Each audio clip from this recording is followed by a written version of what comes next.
ესე იგი, ძეგლებისა და ღირსშესანიშნავი ადგილების თემასთან და საერთაშორისო დღესთან დაკავშირებით აჭარის კულტურისა და ძეგლთა დაცვის სააგენტომ საინტერესო სემინარი ჩაატარა.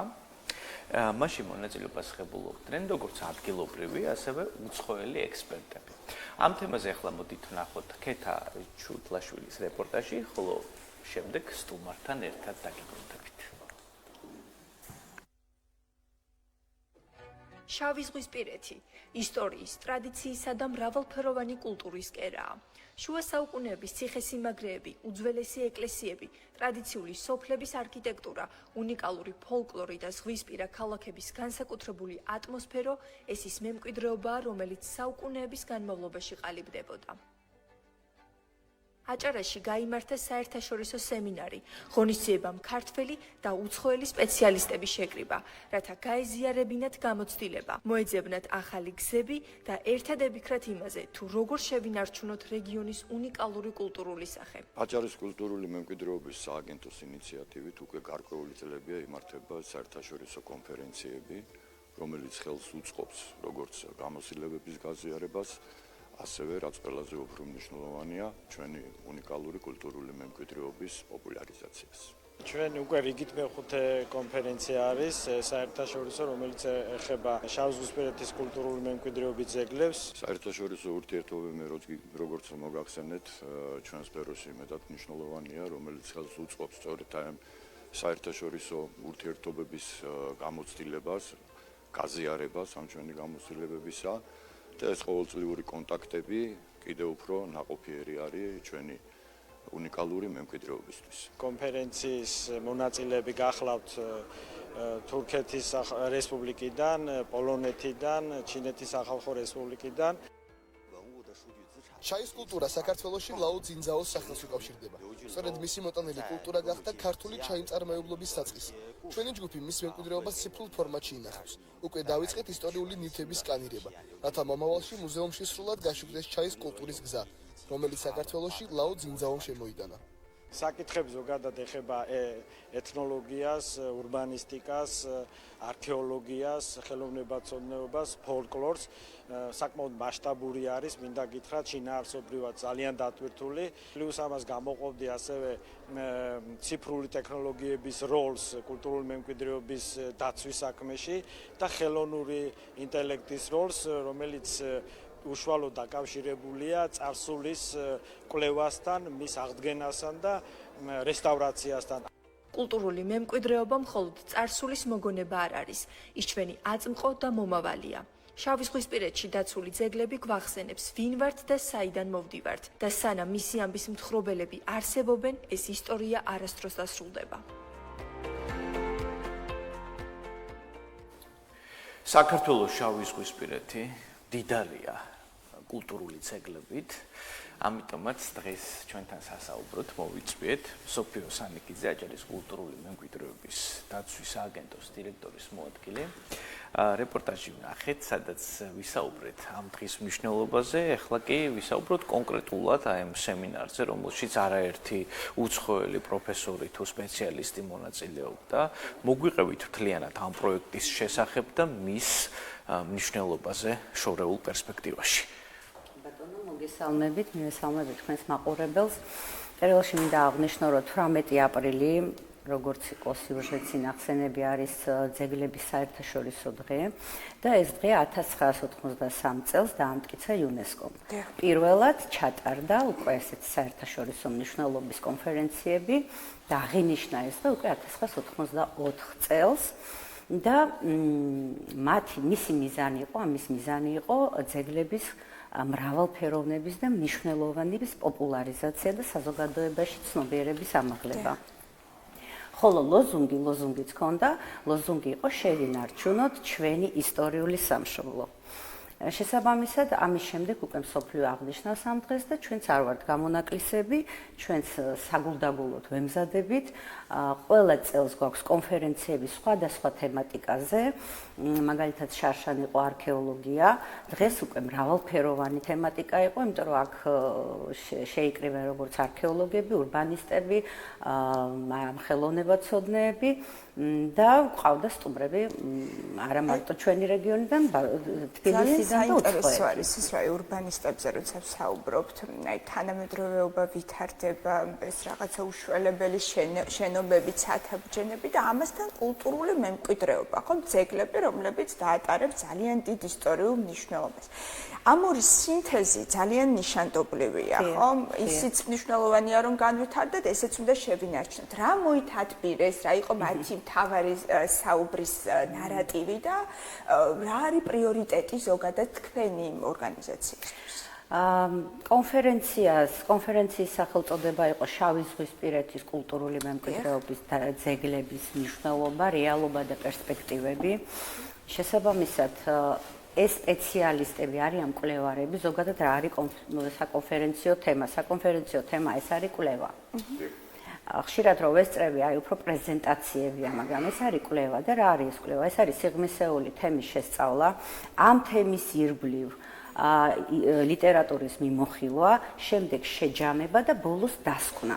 ანუ მეცნიერი აკეთებს დასკვნას და არა მარტო დასკვნას, მან უნდა შესთავაზოს რაღაც სიახლე. რაღაც სიახლე, გამოსავალი, რომელსაც შემდეგ ეს სადისერტაციო ნაშრომები და იგივე საკონფერენციო თემები არ უნდა ედოს თაროზე, შემდეგ ამას სახელმწიფო იდებს, ასე ვთქვათ, მანიშნად და სახელმწიფო და ატარებს უკვე ყოფაში. კი ბატონო, და მნიშვნელოვანი მომენტი იყო ისიც, რომ სიუჟეტში მოვისმინეთ, რომ ამ კორპუსში საკმაოდ ჩართულია როგორც კვლევის ნაწილში, ასევე დასკვნის ნაწილში ხელოვნური ინტელექტი. ზოგადად გქონდათ თუ არის პირველი შემხებულობა იყო ამ სემინარის ნაწილში ხელოვნური ინტელექტთან და როგორი შედეგი დადო საინტერესოა. საინტერესო თემა შეეხეთ. ხელოვნურ ინტელექტს ვერსად ვერ გავექცევით, ეს ჩვენი რეალობა და ძალიან საინტერესო თემა ქონდა. მიხარია, რომ ჩვენს მამულიშვილს, ჩვენს ქალაქელს, არქიტექტორს სწორედ ხელოვნური ინტელექტი და ძეგლი. ანუ მან ხელოვნური ინტელექტის მეშვეობით გააცოცხლა პეტრას ციხესიმაგრე. რეაბილიტაცია მოახდინა მისი როგორ დაინახა მან. თუმცა ისიც უნდა აღვნიშნოთ, რომ მეცნიერება ვერ დაეყნობა ხელოვნურ ინტელექტს და ესე პირდაპირ ვერ მივიღებთ იმას, რაც გააკეთა ხელოვნურმა ინტელექტმა. საინტერესოა, იდენტური იყო, მან ეკლესიაც კი აღადგინა, აი პეტრას ციხის ეკლესიაც, დარბაზული ეკლესიაც კი აღადგინა, ძალიან ისეთი ლამაზი სურათი იყო. მისაღები იყო ძირითადი აი კრიტერიუმები, რაც კი არის აი ზოგადად პეტრასთან მიმართებაში, რაც უკვე არქეოლოგიურმა კვლევებმა აჩვენა და რაც მეცნიერებმა აჩვენა, იმას ემთხვეოდა, თუმცა კიდევ ამ 100%-ად მას ვერ და. მაგრამ ეს უკვე რაღაც გამოსავალი არის, რაღაც დახმარება არის სამომავლოდ, ასე ვთქვათ, რეაბილიტაციის პროცესში. აი საინტერესო ამ რეაბილიტაციის პროცესში ხელოვნური ინტელექტი ტექნიკურად და ზუსტად ისე განსაზღვრავს, როგორ უნდა რეაბილიტირდეს თუ აქ უბრალოდ მოცემული არის გარკვეულწილად იდეა, რომელსაც ტექნიკური ჩარჩო არ აქვს. იცით რა, ამ ეტაპზე იდეა, არა ტექნიკური ჩარჩო, თუმცა თუ კონკრეტულ ისტორიას და არქეოლოგიას დადასტურებულ კონკრეტულ მაგალითებს მივცემთ ხელოვნურ ინტელექტს, ის შეძლებს, მე ვფიქრობ, რომ აღადგინოს და ანუ არ დაგჭირდება ესეთი დიდი პროექტების შესყიდვები და არ დაგჭირდება შეიძლება ძალიან დიდი დრო უნდა ამ ყველაფერს და ძალიან დიდი თანხები. ადამიანური რესურსი თავისთავად, რომელიც ხოთაშორით ცოტა დეფიციტია დღეს. აი უკუ რეაქცია როგორი იყო საერთაშორისო სტუმრების, რომ მათ როგორ შეაფასეს წლევანდელი კონფერენცია, სემინარი, საინტერესოა თუ შედგა საქმიანი შეხვედრები დაიგებმა მომავალ კონფერენციებში მონაწილეობა და როგორ აღიქვამენ ისინი საქართველოს ჩვენს კულტურულ მემკვიდრეობას, საინტერესოა მათი შეფასება. ვიცი რომ იყვნენ ძალიან კმაყოფილები. პირველ რიგში იმით რომ მოხდა ამ მეცნიერების დაკავშირება. მათმა ბევრი საინტერესო თემა განიხილეს. ხოთაშორით მომეწონა რომ იყო კითხვა-პასუხის რეჟიმში, კონფერენცია აუცილებლად უნდა იყოს კითხვა-პასუხის რეჟიმში და ბევრი ესეთი თემა გაიარეს და განიხილეს. აი თუნდაც ხელოვნურ ინტელექტზე ბევრი საინტერესო კითხვა წამოვიდა, რომელიც შემდგომ კვლევაძიებაში ძალიან გადადგმული ნაბიჯი იქნება. ვიცი რომ ძალიან კმაყოფილებია, მაგალითად თურქმა წაიკითხა ლანდშაფტზე, აი თურქეთის მეჩეთებზე, ასევე ჩინელებმა წაიკითხეს გაციფრულებაზე 3D ტექნოლოგიებზე, ანუ რაღაც ეს თანამედროვე კონფერენცია იყო. ჩვენმა არქიტექტორმა ძალიან საინტერესო თემა წარადგინა ვახსენე. ურთიერთკავშირი იყო მათი ინფორმაციის გაცვლა, მათი ცოდნის გაზიარება და დაკავშირება. ესენი ურთიერთობენ, ეცნობიან ერთმანეთს და შემდგომ გეგმავენ, რა თქმა უნდა, და შეხვედრებს.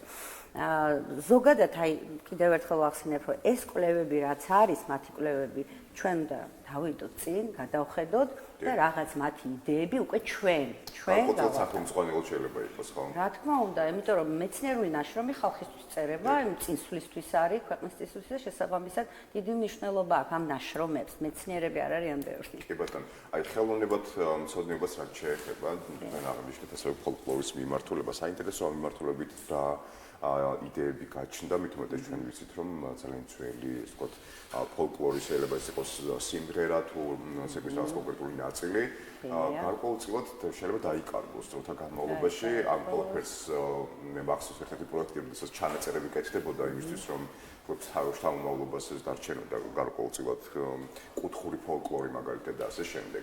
ამ მიმართულებით რა სიახლეები არსებობს და აჭარაში კონკრეტულად რა? მადლობა ამ კითხვისთვის, ამიტომ რომ თემურ ტუნაძე ჩვენი მეცნიერი მუშაკი გამოვიდა და წარმოადგინა თემა ლახტობა. ეს არის არაჩვეულებრივი თამაში, რომელიც ანვითარებს ძალიან ბევრ უნარს. აი გავეცანი და ვიყავი აღფრთოვანებული, მეც არ მქონდა ასეთი ცოდნა. შესაბამისად ეს თამაში იკარგება. და კარგი იქნება თქვენს თუ ამ თამაშზე შემდგომ სიუჟეტს გააკეთებთ, იმდენად საინტერესოა და იმდენად სისხარტეს, კოგნიტურ უნარებს, ფიზიკურ, სენსორულ მოტორულ უნარებს, გონებას და ამ თემაზე ქონდა წარმოდგენილი ნაშრომი და აი ამ ნაშრომში იყო ის, რომ ეს უნდა აღდგეს. ამ თამაშს უნდა გაიწიოს პოპულარიზაცია. მე ვფიქრობ, რომ ესე მარკეტინგული დღეს ყველაფერი რეკლამა და მარკეტინგია. მე ვფიქრობ, რომ მარკეტინგისა და კარგი რეკლამის შესაბამისად სკოლებში შეიძლება ამის შეყვანა, სპორტში არ შეიძლება ყველაფერი გადმოვიღოთ ვიღაცისგან, ჩვენს გვაქვს ჩვენი საინტერესო თამაშები და თემები. ასევე მინდა აღვნიშნო თინა შიოშვილის თემა, რომელიც ძველ ქართულ შელოცვებს ეხებოდა. და სხვათა შორის დაასრულა და შეგვილოცა, ასე ვთქვათ. ამის გამო ხო ძალიან საინტერესოა ძველი ქართული აქვს მოგროვილი სხვადასხვა კუთხის შელოცვები და აი გამოუშვა წიგნად და საინტერესო თემა იყო, ესეც ჩვენი ფოლკლორია. ეს რაც შეგვიძლია ამ სახელმწიფოებს გავიცნოთ. დიახ, ამ სახელმწიფოებს ზოგადად ეს ახლა კონფერენცია იყო, სამეცნიერო ნაშრომები ყოველთვის ინახება იმ უნივერსიტეტებში, სადაც დაიცვეს დაუშვათ, მაგრამ ამათ შეგვიძლია დაუკავშირდეთ და ვთხოვოთ ეს ნაშრომები და ჩვენს გვექნება. ჩვენ გვაქვს მოკლე რეზიუმეები, მაგრამ თვითონ მთლიანი ნაშრომებიც ალბათ დაიბეჭდება, რა თქმა უნდა, და შემდეგ შესაძლებელი იქნება ამის გაცნობა. რაც შეეხება შელოცვებს, თინა შიოშვილის წიგნი აქვს სხვათა შორის არის გამოშვებული და საინტერესოა მაგალითისთვის. აქ იკითხება ძალიან ბევრი რამ. ჯერ დიალექტურად შეგვიძლია რომ ვიკვლიოთ ზოგადად ენა, მე შინაარსი.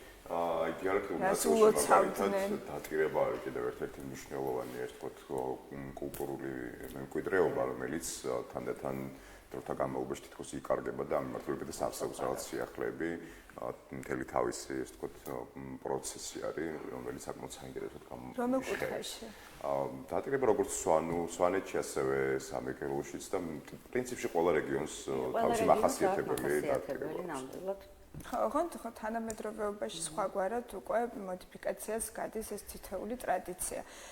საინტერესოა თქვენ რით გამოარჩევდით შავი ზღვისპირეთის კულტურულ მემკვიდრეობას სხვა რეგიონის კულტურული მემკვიდრეობისგან? არის მთავარი ნიშანდობლივი განმასხვავებელი, რაც ახასიათებს აჭარის ძეგლებს?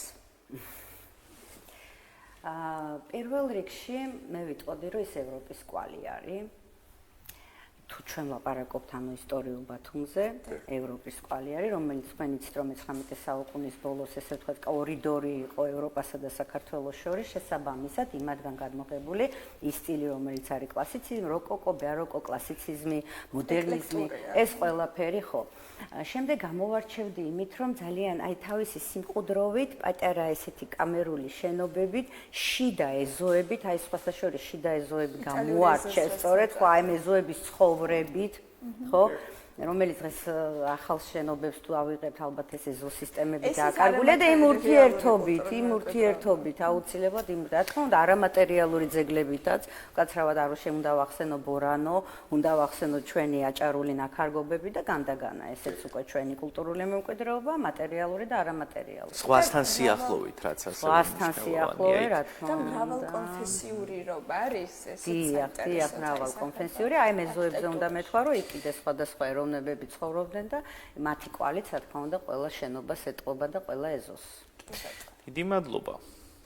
ძალიან დიდი მადლობა, რომ ვიყავით ჩვენთან ერთად. მადლობა თქვენ. სამომავლო გეგმაზეც მინდა რომ გკითხოთ, დარწმუნებულები ვართ, რომ გექნებათ რაღაცა მომავლისკენ გეგმა, მოკლედ რომ დაგვიანოსოთ თქვენი სააგენტოს გეგმები, დაუშვათ 5-10 წლის განმავლობაში ყველაზე მასშტაბურს რას გეგმით. კი ბატონო, სააგენტოს აქვს საკმაოდ შთამბეჭდავი ბიუჯეტი, მოახერხეთ შთამბეჭდავი შედარებითია და ეს ბიუჯეტი ნაწილდება რამდენიმე სეგმენტზე. პირველი ეს არის კულტურული მემკვიდრეობის ძეგლების რეაბილიტაცია, აღდგენა, ავარიული შენობების, დიდი და პატარა მცირე პროექტები. შემდეგი არის არქეოლოგია, ამაზე ძალიან დიდი თანხები ხარჯავ, იმიტომ რომ მუდმივად მიდის არქეოლოგიური პროცესები, არქეოლოგიური ველებია გახსნილი, არის ექსპედიციები, ჩამოყვავს უცხოელი არქეოლოგები, იმიტომ რომ კიდევ ერთხელ ვიმეორებ, ჩვენთან არის დეფიციტი სამწუხაროდ პროფესიების. ეს არაპოპულარული პროფესიები არ ყავს რესტავრატორები, ყავს არქეოლოგები, მაგრამ მცირე რაოდენობით. შესაბამისად, შემდეგი არის განათლება, უკვე საგანმანათლებლო კუთხე, ანუ ცნობიერების ამაღლება საზოგადოებაში და შემდეგი არის მარკეტინგური, ანუ ღონისძიებები და რაც ხელს უწყობს ძეგლების პოპულარიზაციას. აი განათლებასაც ამბობს თქვენ, მაგალითად ვისმოთ თუ არა შედარებით ნაკლებად პოპულარული პროფესიების მიმართ, ვისმოთ მაგალითად დაფინანსებას სწავლის პროგრამის ან უფრო მეტი ინტერესის გაჩენას თუნდაც ახალ თაობაში. კი ბატონო, სააგენტო სხვათა შორის ყავს უკვე გაგზავნილი, ყავდა, ეხლა ამ წუთში არა, მაგრამ ყოველ აი პერმანენტულად თუ სადმე რაიმე ტრენინგი ან სადმე რაიმე ცოდნის ამაღლების თვის გამოჩნდა შესაძლებლობა, ყოველთვის უშვებს ეს გადამზადება ხდება. ნამდვილად არის, ამაზეც არის თავის თანხები გამოყოფილი. ეხლა მნიშვნელოვან პროექტებზე გეტყვით, ეს არის რა თქმა უნდა ჯინჯაო, იცით, იმიტომ რომ ეს ჩინელები ჩამოვიდნენ და აი გვეხმარებიან ამ ნივთების გაციფრულებაზე და შიდა ინტერიერის მოწყობაზე.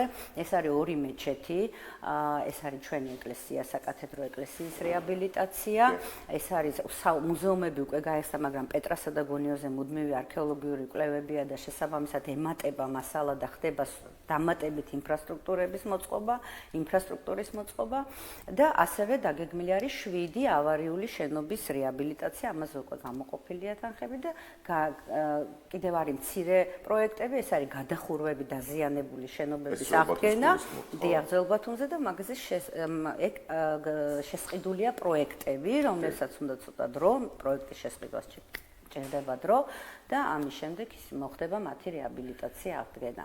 ასევე მინდა აღნიშნო, რომ ჩვენ ეხლა უკვე ტენდერი დასრულდა და მოიგო თბილისურმა კომპანიამ ორიენტმა ყველა შენობაზე განთავსება QR კოდი. ეს QR კოდი გადაიყვანს ჩვენს საიტზე და იქ ქართულ და ინგლისურ ენაზე იქნება ისტორია. ჩვენ შევავსეთ ცოტა ისტორიული ნაწილი, უფრო გავამრავალფეროვნეთ და გარდა ამისა ეს არ არის მარტო ტურისტისთვის, ყველაფერი ტურისტისთვის არ უნდა გქონდეს, ცოტა ჩვენი ხალხსაც, ჩვენ ხალხს ეცოდინება, რომ ძეგლში ცხოვრობს და რომ აქ ვალდებულება, იმიტომ რომ ხშირად იყო სიტუაციები, რომ ადამიანი ამბობს, მე არ ვიცოდი, რომ რა ვალდებულებებს გულისხმობს საინტერესო. საერთოდ კანონშიც კი წერია, რომ ჩვენ ყველას უნდა გქონდეს მოქალაქეობრივი ჩვენი რაღაც აი ხარცინდისი და პასუხისგებლობა, ხო?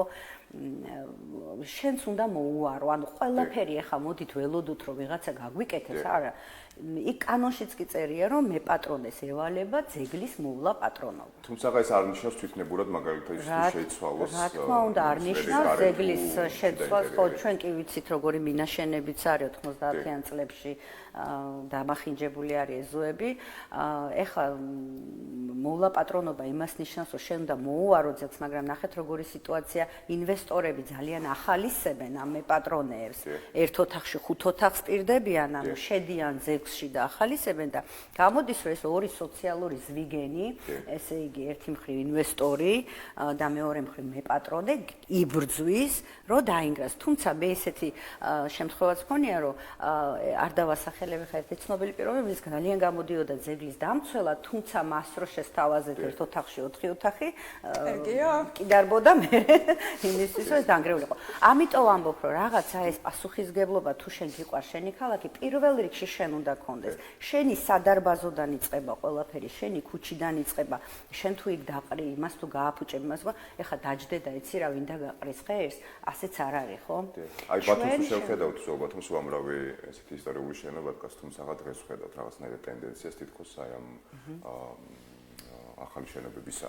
ზოგადად რა კრიტერიუმებით ფასდება და როგორ არეგულირებს თუნდაც და თქვენი თქვა სააგენტო თუ არის ამაში ჩართული, რომ მეტნაკლებად შენარჩუნდეს ის იერსახე, რომელიც ბათუმს ასე ძალიან უხდება. კი ბატონო, ჩვენთან შემოდის, როდესაც ძეგლთან ახლოს ხდება რაღაც შენებლობა შემოდის, ცალკე იკრიბება მაგისთვის ზონალური საბჭო და ეს ზონალური საბჭო წყვეტს რა კრიტერიუმებით, იმ საბჭოში რამდენიმე ადამიანი ზის და აი მათი ხმებით წდება რაღაც შენებლობები.